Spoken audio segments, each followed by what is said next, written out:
le retour de Cyril Gane, la motivation d'Aljamain Sterling, mais aussi toutes les actualités majeures du jour. Nous sommes le mercredi 4 décembre 2024, c'est le moment MMA, soyez tous les bienvenus. Man, how the hell you doing? I've been just fine living life with the noose and in my mind, all I hear is music. Watching your mouth move, damn you look stupid. I feel like everyone's a stranger. Small talk with your narcissist.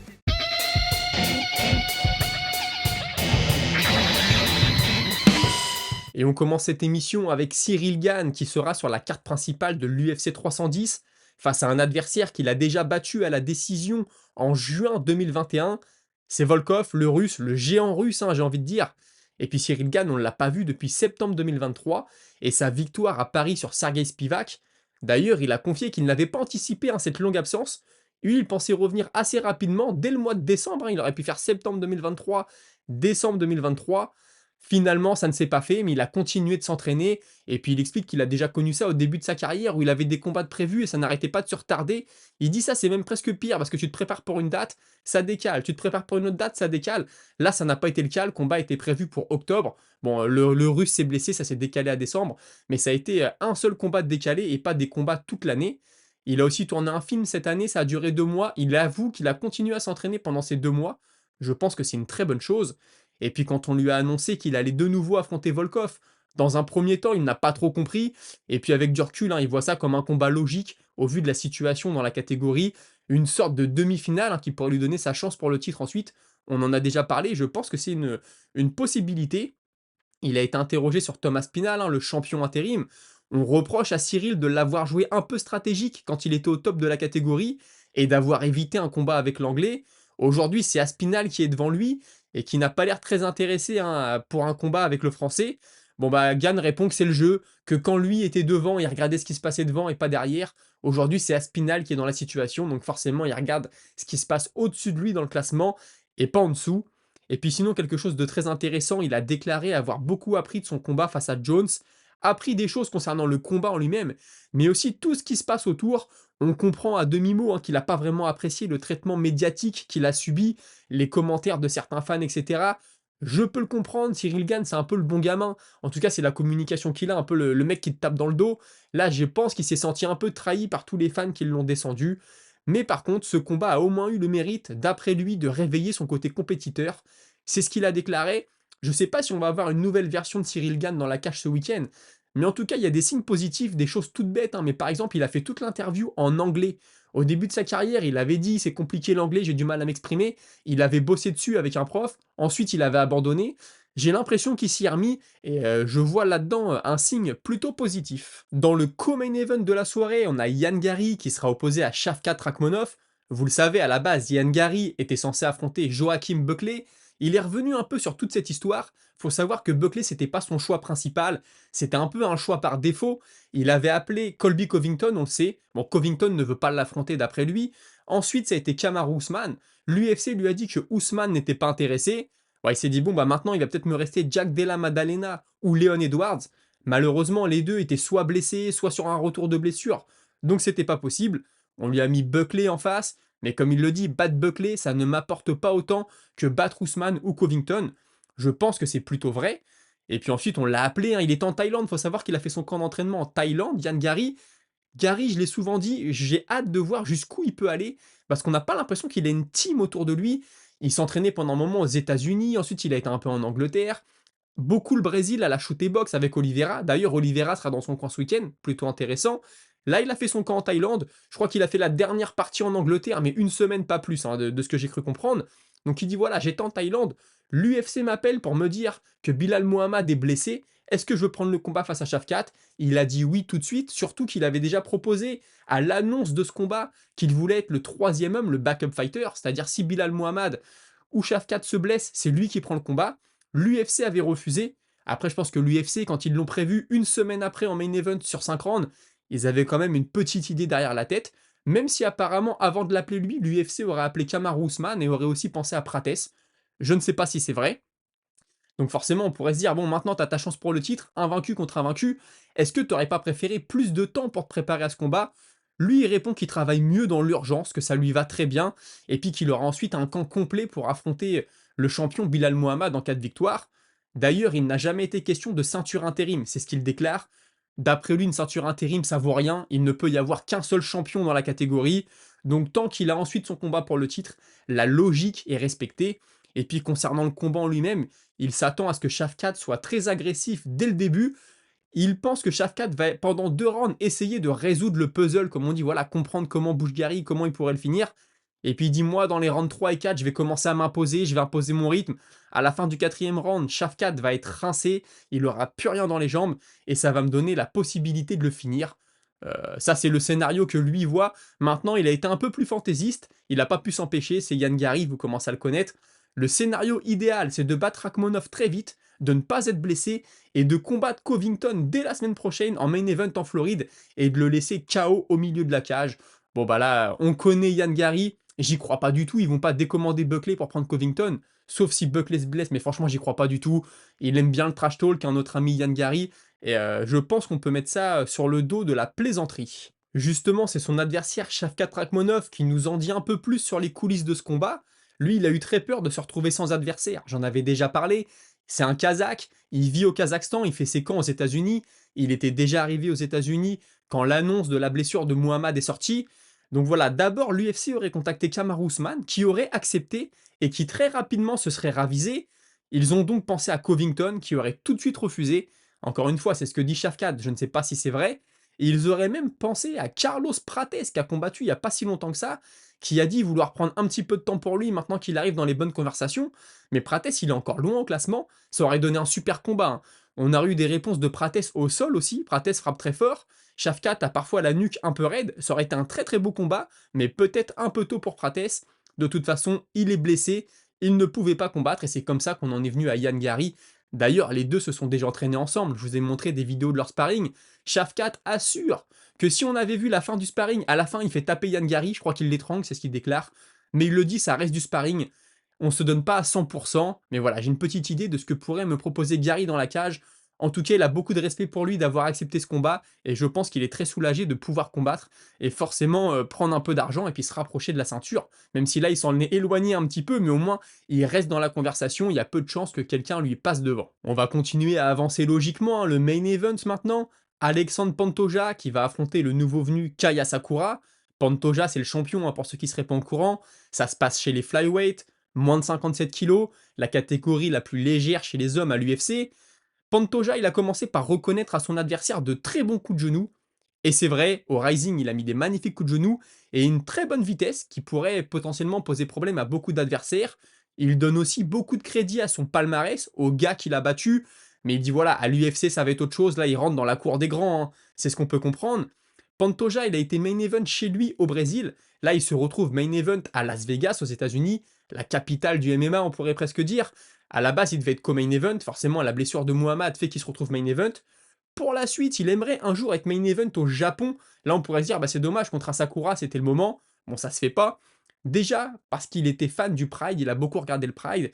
Il sait que les fans de MMA japonais, c'est quelque chose de très particulier. Ce sont des grands connaisseurs de MMA, d'après lui. Et puis, parce que lui, son premier amour, c'est le Jiu-Jitsu brésilien. On dit Jiu-Jitsu brésilien, mais le Jiu-Jitsu, à la base, ça vient du Japon, donc ça ferait beaucoup de sens pour lui de combattre là-bas. Pourquoi pas la Saitama Super Arena, hein, qui est la grosse salle. C'est tout ce que je lui souhaite, j'aime beaucoup ce combattant, donc espérons qu'il puisse réaliser tous ses rêves. Pour la suite, en cas de victoire, il veut continuer à défendre sa ceinture, et là j'adore. On a des mecs qui sont pas encore champions, qui nous expliquent qu'ils vont déjà aller chercher la deuxième ceinture. Lui, il veut rester, il veut régner, prendre les contenders les uns après les autres. J'ai même envie de dire reprendre les contenders, parce qu'il en a battu beaucoup, plusieurs fois. D'après lui, la suite logique, ce serait Moreno, mais il trouve aussi que Royval a fait une très belle performance dans son dernier combat, et ce combat ferait aussi beaucoup de sens pour lui. Bon, c'est le dernier gars qu'il a battu, Royval, hein, donc ça fait peut-être un petit peu tôt pour la catégorie. Il avait évoqué il y a quelques temps une montée chez les poids coqs, mais c'est parce qu'à l'époque, le champion, c'était O'Malley. Il a un petit bif avec O'Malley. En gros, les deux ont fait du sparring ensemble, et l'un et l'autre disent avoir soit mis KO, soit soumis, je sais plus, mais voilà. On le sait, ce qui se passe en sparring doit rester en sparring. Voilà, les deux ont parlé, surtout O'Malley qui aime le trash talk. Donc voilà, ça lui aurait fait plaisir de monter, prendre O'Malley pour la deuxième ceinture. O'Malley n'étant plus champion, il a forcément beaucoup moins d'intérêt dans ce combat. Toujours ce week-end, mais là, on va être dans les prélims. On a Max Griffin qui va affronter Michael Chiesa. Chiesa qui était sur une série de 3 défaites, qui a battu Tony Ferguson, qui revient apparemment boosté, plein de confiance. On va voir si ça le fait pour lui ce week-end. Griffin, on ne l'a pas vu depuis le mois de février. Il avait pris une victoire à la décision partagée. Il voulait revenir plus tôt, on lui avait dit: «Voilà, on aura un combat pour toi au mois d'octobre». Finalement, octobre, ça s'est pas fait. Il se retrouve sur la carte du 310, grosse carte, hein, la carte que moi j'ai pas vu venir. Quand elle a été annoncée il y a quelques mois, bon, j'étais pas ultra fan et en fait, elle se construit, elle est vraiment magnifique. J'ai presque envie de dire que le forfait de Bilal Mohamed, même si je l'aime beaucoup, donne encore plus de piment. Les 2 gars invaincus, une vraie demi-finale. Ça donne une petite saveur particulière à cette carte. Le combat entre Griffin et Chiesa, on peut voir ça comme striker contre grappleur. Griffin dans le rôle du striker, Chiesa dans le rôle du grappleur. Lui, Griffin, il assure hein, qu'il pourrait grappler face à Chiesa, il n'aurait aucun problème avec ça, mais il pense que la clé du combat, s'il veut être intelligent, c'est quand même de défendre les takedowns, parce que d'après lui, la seule chance qu'a Chiesa de s'imposer, c'est d'aller au sol, donc forcément, il va pas jouer son jeu, et on ne peut pas lui reprocher. Et puis l'annonce surprise de cette carte, pour moi en tout cas, c'est le retour de Kron Gracie, qu'on n'a pas vu depuis 18 ou 19 mois, un peu plus d'un an et demi. Il avait perdu face à Charles Jourdain à l'époque, un combat qu'il veut oublier. Bon, il explique que voilà, il s'est un peu fait monter la tête par les gens autour de lui, qui lui ont soufflé à l'oreille qu'il n'avait besoin que de son JJB pour s'imposer face à Jourdain, pas besoin de boxer, alors que comme il le dit, c'est du MMA, j'aurais dû faire ce que j'ai fait dans mes combats précédents, un peu de boxe, un peu de JJB, je ne l'ai pas fait, il faut que j'oublie ce combat, je voulais revenir plus tôt, mais il a eu des problèmes personnels, il en dit pas plus, il dit: «Ah, je veux pas en dire plus, mais j'ai eu des petits soucis dans ma vie qui font que je ne peux revenir qu'aujourd'hui». Il est content de prendre Brice Mitchell, qui d'après lui est un gros nom de la KT. En plus, il a l'impression que l'UFC jusqu'à maintenant, c'est son 4e combat à l'UFC. Il dit: «Voilà, les 3 premiers, j'ai l'impression qu'on m'a mis des strikers, là on me met enfin un grappleur. J'espère qu'il ne va pas fuir, qu'il va combattre». Il reproche à Charles Jourdain à l'époque d'avoir un peu fui le combat, mais d'un autre côté, quand tu es Jourdain, tu affrontes un Gracie, tu vas pas te jeter dans sa garde au sol, forcément, ça fait partie de la stratégie. Je pense que là, bon, peut-être qu'il se trouve une petite excuse, j'aime pas dire ça, mais bon, pour moi, Jourdain avait fait le combat qu'il fallait, il avait évité le sol, il avait été intelligent en réalité. On lui a demandé aussi, là c'est un combat de grappleur. Souvent quand 2 grappleurs s'affrontent, ça finit en combat de kickboxing. Est-ce que tu penses qu'on va avoir ça ce week-end? Il en sait rien, il dit: «Je sais pas ce que ça va donner, mais ce qui est sûr, c'est que vous allez voir plus de boxe et de kickboxing que dans mon dernier combat». Écoutez, espérons que ça le fasse pour lui. Moi, j'ai quand même Brice Mitchell favori. Maintenant, une fois au sol, tout peut se passer, pardon. Mitchell aime bien être dessus. Gracie, on peut se douter que sur le dos, c'est du très haut niveau, donc on pourrait avoir une surprise. Après, si ça reste debout, je pense que Mitchell peut s'imposer. Mitchell, il revient d'un terrible KO face à Emmett. Maintenant, Kron Gracie n'a pas la puissance de frappe d'Emmett, donc pour se remettre sur la route du titre, je pense que c'est un bon combat. Il aura peut-être moins d'appréhension. Maintenant, ça reste du MMA, t'en prends une au menton, tu peux te prendre un KO. Donc espérons que tout se passe bien pour les 2 hommes et que Kron Gracie va nous proposer un vrai combat de MMA et pas seulement du JJB. En prélim, l'ancien champion Aljamain Sterling va affronter l'invaincu Movsar Evloev. Le combat aura lieu en poids plume, hein. Pour rappel, Sterling c'était le champion de la catégorie inférieure. Les poids coqs, il a perdu son titre face à O'Malley. Ce combat il devait déjà avoir lieu il y a quelques semaines. Il y avait une blessure de Sterling, ce qui le repousse à l'UFC 310. Belle carte pour eux, belle exposition. Il assure vouloir prouver à tout le monde qu'il est encore capable d'aller à la ceinture. Il le dit, l'argent c'est important dans une carrière, mais la légende et l'histoire, ça l'est énormément aussi. Lui, il a des enfants et il veut dans quelques années pouvoir regarder ses combats avec ses enfants et leur dire: «Ah bah tu vois, moi j'ai fait plus de 20 combats à l'UFC et j'ai affronté Movsar Evloev, un gars invaincu que personne ne voulait prendre. Bah moi j'ai accepté de le prendre, même si je suis dans la deuxième partie de ma carrière», hein, il le sait. Il est quand même plus proche de la fin que du début, mais il pense avoir encore ce qu'il faut au fond de lui pour aller chercher la ceinture. C'est tout ce que je lui souhaite, hein. C'est un champion qui a été énormément sous-estimé. On sait que l'UFC lui a fait un peu à l'envers, on pourrait dire ça, face à O'Malley. Lui ne voulait pas revenir aussi vite. L'UFC lui a dit: «Écoute, c'est comme ça, il faut que tu affrontes O'Malley tout de suite». Il n'était pas prêt. Il a pris un KO. Encore une fois, pas d'excuses, mais ça explique peut-être certaines choses. Et puis, on en a déjà parlé, ce combat, il est en prélim. Il l'a un peu mauvaise, Aljamain Sterling. Il dit: «Voilà, je vais prouver à tout le monde qu'ils ont fait une erreur en me mettant en prélim. Ce combat va être un truc de dingue et ils vont regretter de ne pas l'avoir mis en main card». Moi, je pense que s'il fait un combat de fou, ça va pousser les gens à acheter le pay-per-view et en fait, ce sera un super coup de la part de l'UFC. Son adversaire Evloev, lui, il a dit que peu importe, il est payé de la même façon de toute façon. Excusez-moi pour la répétition. Voilà, il va toucher autant d'argent, donc le combat est en prélim, c'est comme ça, il va combattre et il va faire tout ce qu'il faut pour s'imposer. On sort un peu de cette UFC 310 et Arman Tsarukyan qui a confirmé qu'il allait affronter le champion Islam Makhachev. En début d'année prochaine, on lui a déjà communiqué le lieu et la date. Il attend juste que l'UFC fasse l'annonce officielle. Là, j'enregistre en fin de matinée, ça va peut-être tomber d'ici 17 h, hein, vous m'excuserez. Il nous a aussi appris que si Makhachev avait trop traîné, il était prêt à combattre quelqu'un d'autre.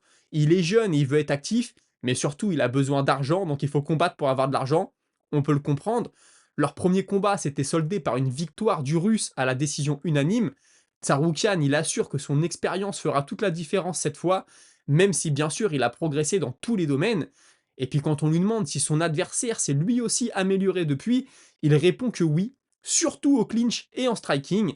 Et puis enfin, il se verrait bien faire sa première défense de titre face à Charles Oliveira. Il témoigne un gros respect aux Brésiliens, il avoue que leur premier combat était très serré et qu'il aimerait le terminer avant la limite cette fois-ci. D'après Vicente Luque maintenant, hein, il y a plusieurs choses qui peuvent te faire avancer dans ta carrière. L'une d'elles, c'est la hype, hein, c'est d'avoir toute l'attention sur toi, que les gens veuillent te voir combattre. Et c'est ce qu'un combat contre Nick Diaz lui aurait apporté. Je suis plutôt d'accord avec lui. Par contre, il trouve que sportivement, Gorimbo fait plus de sens. Je rappelle qu'il devait affronter Nick Diaz à Abu Dhabi. Diaz a eu des problèmes administratifs, de visa, je suppose. Le combat devait avoir lieu à l'UFC 310. Diaz, qui semble avoir des problèmes mentaux, hein, je pense que c'est ça, a de nouveau annulé le combat. Du coup, il se retrouve face à Gorimbo. C'est vrai que sportivement, ça fait peut-être un peu plus de sens pour lui. Je doute quand même qu'on voit un jour le combat entre Luque et Diaz. Maintenant, je suis d'accord avec son analyse. Un combat contre Nick Diaz, ça aurait quand même mis beaucoup de lumière sur lui. Sinon, on a Oumar Nurmagomedov qui nous apprend qu'il n'a pas pu prévoir de combat au mois de janvier parce qu'il avait une légère fracture au bras qui l'a forcément empêché de s'entraîner et qui l'aurait empêché d'être au top de sa forme dans la cage. Ça explique peut-être certaines choses. Robert Whittaker qui pense que le prochain prétendant à la ceinture chez les poids moyens face à Dricus du Plessis donc devrait être Khamzat Chimaev parce qu'il a été actif alors que Sean Strickland lui est resté sur le côté en attendant de voir ce qui se passe. Bah, je lui répondrais que si l'UFC avait promis à Strickland un combat pour le titre, je comprends qu'il soit resté sur le côté. Et puis surtout, Chimaev, avant de combattre Whittaker, a été inactif un bon moment. Même si c'est des blessures, même si c'est des maladies, il a lui aussi été inactif. Par contre, c'est vrai que je pense que là, ce que veut voir le public, c'est Chimaev contre Duplessis. Et ça pourrait peut-être ne pas bénéficier à Sean Strickland. Strickland d'ailleurs qui a eu une sortie plutôt intelligente. Vous allez me dire ce que vous en pensez. Vous savez, les Américains actuellement à l'UFC, ils détiennent pas énormément de ceintures, hein. Si on fait toutes les catégories, je pense en réalité qu'il y a que John Jones qui est champion, qui est américain, parce que Bilal Muhammad, lui, est palestinien. Alors peut-être qu'il a la nationalité américaine, je suis pas sûr. Il vit aux États-Unis, il s'entraîne là-bas, il doit y être depuis des années, mais sur le papier, je pense pas qu'il représente les États-Unis. Donc on a que John Jones qui est un champion américain.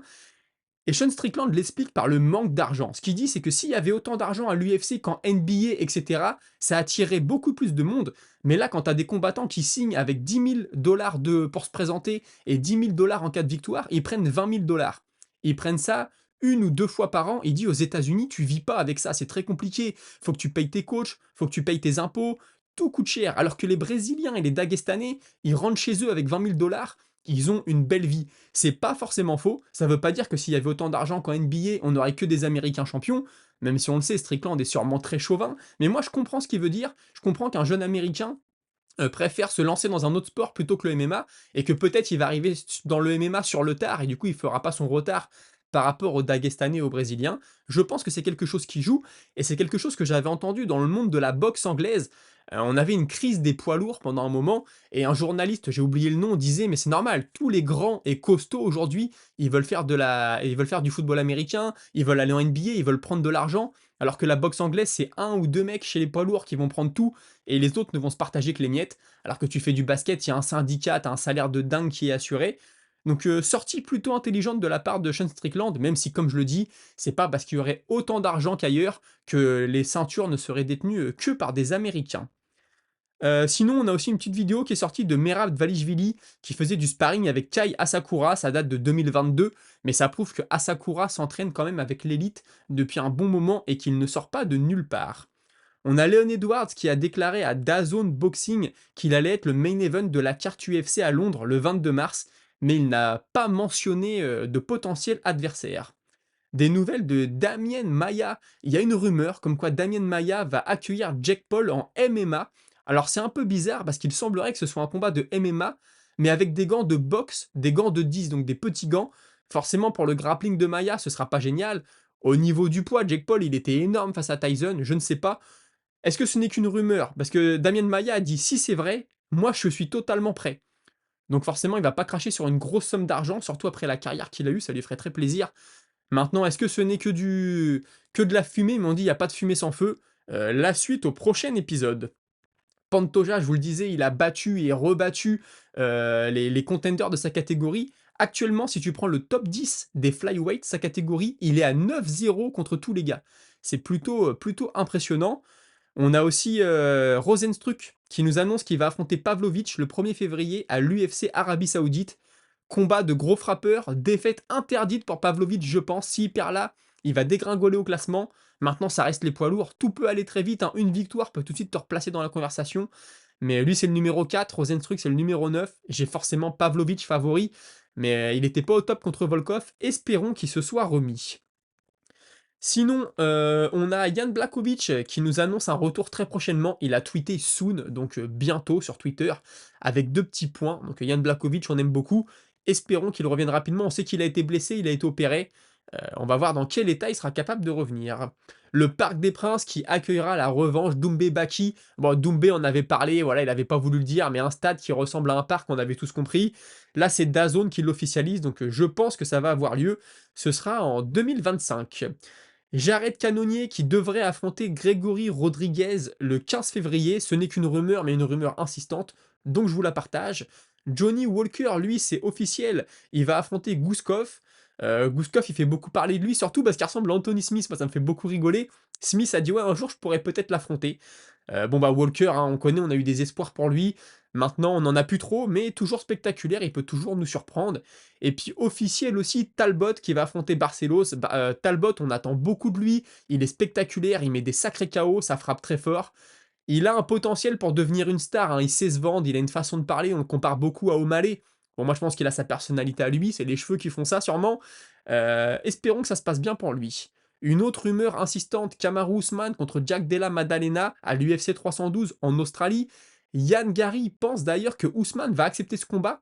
Pourquoi? Parce que Maddalena a été emmené au sol très facilement dans ses derniers combats, donc Usman étant un lutteur de base, privilégierait ce type d'adversaire par rapport à d'autres. C'est pas forcément faux. Maintenant Maddalena ça frappe très fort, comment Usman va revenir? On sait pas, il est pas sur la meilleure série de sa vie, on sait que les genoux c'est pas ça. Est-ce que le menton est toujours là? Ça peut aller vite, hein, après une carrière comme il a eu, même s'il a pas pris énormément de coups. Bon, il y a eu ce magnifique high kick de Leon Edwards forcément. Ça peut être compliqué, maintenant c'est vrai que si ça lutte, je ne donne pas cher de Della Maddalena.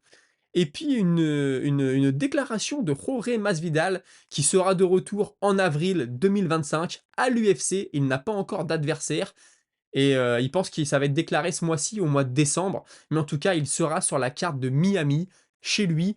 Bon, j'attends plus rien de Jorge Masvidal, mais à Miami, chez lui, ça va mettre une bonne ambiance.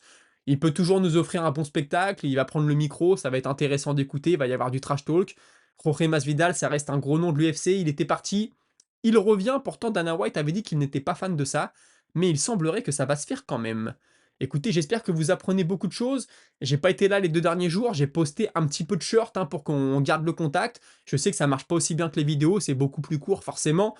Écoutez, si vous aimez, n'hésitez pas à liker, vous abonner et commenter parce que je lis tous vos commentaires, j'y réponds et tout de suite on passe à votre moment avec la minute auditeur. Et je commence avec Jim qui me dit: il est vraiment né avant la honte. Il y a longtemps que j'ai pas autant voulu voir un mec se faire ridiculiser dans une cage ou sur un ring. Moi je trouve ça dommage parce que dans la cage, il est très bon. Son ascension jusqu'au titre, elle a été très bonne. Il est propre en boxe, il frappe fort, au sol, c'est pas mauvais, même si c'est déjà fait soumettre. Mais c'est vrai que sa communication est très particulière. Alors je vous le dis pas, mais quasiment tous les jours, il y a des interactions soit avec Projaska, soit avec Pereira en mode: «Oui, bah, moi je vais te mettre KO, non c'est toi, non c'est moi». Bon, je trouve ça un peu ridicule parfois, donc je vous en fais pas part, mais oui, c'est vrai que il a réussi à se rendre détestable. Maintenant, si ça lui permet de gagner de l'argent un peu plus, d'être plus médiatisé, je peux le comprendre aussi. La carotte sévère qui me dit: «Luis Peña n'a pas quitté l'UFC. Il s'est fait virer pour une histoire de dispute conjugale. Marrant de se faire virer pour ça, quand t'as pas un grand nom, alors que certains sont autorisés à pire, même le patron». Ouais, tu fais allusion à Dana White qui avait giflé sa femme devant les caméras. Et oui, j'avais oublié que Peña s'était fait remercier par l'UFC, mais en tout cas, il a pris définitivement sa retraite. Christopher Johnson, Pavlovich de retour, ça fait plaisir. Il est certes sur 2 défaites consécutives, mais avant d'être stoppé par Aspinal, il était sur 6 victoires consécutives par KO au premier round. Son combat contre Volkov était décevant, mais il y avait le petit drama en arrière-plan, car lui et Volkov se connaissaient bien, puisqu'ils s'entraînaient ensemble en Russie et ne voulaient pas s'affronter à l'UFC. Dana White leur a menti en disant à chacun des deux que l'autre avait signé, d'où la frustration de Pavlovich qui n'a pas réussi à performer et en a voulu à Volkov. C'est vrai qu'il y a eu cette histoire-là en fond, et puis Pavlovich, avant de se faire stopper par Aspinall, tout le monde disait: «Il peut prendre la ceinture, il frappe tellement fort» et je le pense toujours. Sur un coup, il peut tout faire basculer. Maintenant j'ai Pavlovich, on sait maintenant qu'il va affronter Rozenstruik. Ça fait plaisir, je pense que c'est un bon combat pour lui, pour se relancer, puis pour nous les fans, on peut voir, une belle bagarre. TNSN qui me dit: «J'avais vu la chose pour Cédric, c'est incroyable quand même qu'un combattant ait autant d'influence dans une organisation aussi grosse». Il fait allusion à Doumbé qui au PFL Lyon va avoir une émission un peu style Dana White Contender Series. Il va y avoir des combats entre Français et lui va donner des contrats aux mecs qui l'ont impressionné. C'est vrai que Doumbé, qu'on l'aime ou qu'on ne l'aime pas, j'en ai déjà parlé, niveau business et pour savoir se vendre, il est quand même plutôt bon. Cool de Shanghai, Mansour Barnaoui a gagné ce week-end au PFL d'Arabie Saoudite. Son combat est passé inaperçu. Et le fils de Sakuraba va faire ses débuts en MMA le 31 décembre au Rising. Sakuraba, sacré nom, peut-être grosse pression pour son fils. Et puis Mansour Barnaoui, bah, j'avais dit qu'il combattait. Vous savez, moi, le PFL, c'est pas ce que je regarde le plus. Il a gagné et vraiment tant mieux pour lui. Tu me dis aussi, William Gomis affrontera Ider Hamid à l'UFC Apex le 1er mars 2025. Avec sa victoire contre Brito, je pensais qu'il allait affronter un mec plus connu. Oui, c'est vrai, maintenant, je pense qu'il veut être actif. J'ai vu passer un truc, il veut être actif. C'est pas le combattant, je pense, le plus apprécié de l'UFC. Tu vois, il met pas des gros KO au micro, il se passe pas forcément grand chose. Et donc, je pense qu'il se dit: «En prenant les mecs qu'on me donne, en étant actif, l'UFC va finir par me respecter» et je pense que c'est une stratégie, dans son cas, qui devrait payer. Dado Carp qui me dit: «Pour Doumbé, il était fort au Glory», qui personnellement m'a dégoûté du kick tellement le niveau était balourd. Seulement 3 ou 5 têtes d'affiche valables, en gros.